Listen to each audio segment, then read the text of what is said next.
نصیرآباد کے علاقے باباکوٹ کی حدود میں گزشتہ روز ایک افسوسناک واقعہ پیش آیا، جہاں مرحوم الحاج میر اللہ بخش عمرانی کے کیمپ پر زمینی تنازع کی بنیاد پر مسلح افراد کی جانب سے کئی گھنٹوں تک اندھا دھند فائرنگ کی گئی۔ فائرنگ کے نتیجے میں زمین پر چلنے والے ٹریکٹرز کو نقصان پہنچا، جبکہ مال مویشی بھی شدید زخمی ہوئے۔ مرحوم الحاج میر اللہ بخش عمرانی کی بیوہ اور دختران نے شہید Benazir Bhutto district press club میں پریس کانفرنس کرتے ہوئے بتایا کہ ان کے والد کی وفات مارچ 2025 کو ہوئی، جس کے بعد چند بااثر عناصر مسلسل ان کی آباء و اجداد کی زمین پر قبضے کی کوشش کر رہے ہیں۔ ان کے مطابق آئے روز گھروں پر حملے اور کئی گھنٹوں کی فائرنگ معمول بن چکی ہے، مگر پولیس نہ تو موقع پر پہنچتی ہے اور نہ ہی ملزمان کے خلاف کوئی کارروائی عمل میں لائی جاتی ہے۔ مرحوم کی بیوہ اور دختران نے پریس کانفرنس سے بات چیت کرتے ہوئے کہا، فائرنگ میرے کیمپ پہ ہوئی، میر اللہ بخش خان عمرانی کے کیمپ پہ باباکوٹ کی سائڈ پہ نا۔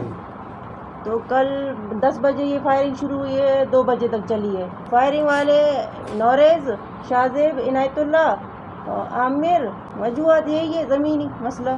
میرے والد صاحب کے فوت ہونے کے بعد ان کو لگا ان کا بیٹا کوئی نہیں ہے، بس ہم لوگ اس طرح کر کے سارا وہ قبضہ کریں گے، عورت کو ڈرائیں گے، دھمکائیں گے، سارا کچھ ہم لوگ قبضہ کر لیں گے۔ میرے فادر کی ڈیتھ 24 مارچ کو ہوئی تھی نا، 27 مارچ کو یہ لوگ شروع ہیں ہمیں ڈرانا، دھمکانا، آئے روز فائرنگ کرنا۔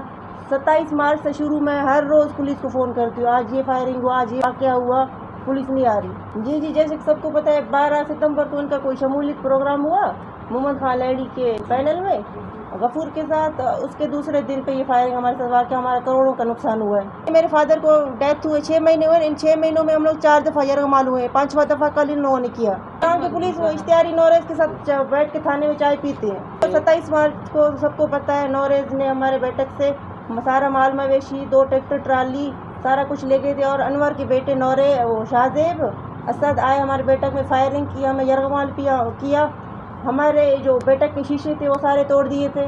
یہ وہ ایف آئی آر ہے پہلے دن کا، جہاں سے شروع ہوا تھا قصہ۔ یہ کل کے واقعہ میں جو نقصانات ہمیں ملے ہیں،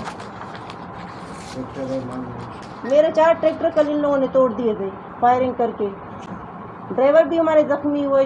ایس ایچ او خالد ظاہری نے نوریز سے 3 لاکھ لے کے یہ ہمارا نقصان کرایا ہے۔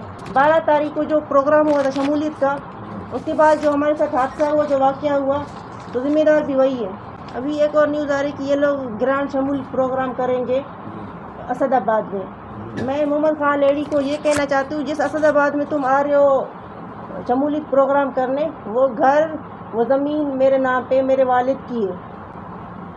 اگر آپ لوگوں کو شمولیت پروگرام کرنی ہے، پینل کا کوئی بھی کام کرنا ہے نا، وہ اپنے ایریے میں جا کے کریں۔ وزیر اعظم Pakistan, army chief justice of Pakistan, وزیر اعلیٰ Balochistan, chief secretary Balochistan, chief justice of Balochistan, I G Balochistan, corps commander Balochistan, D I G Nasirabad, S S P Naseer آباد اور ڈپٹی کمشنر نصیر آباد سے اپیل کرتی ہوں کہ ہمیں تحفظ دی جائے۔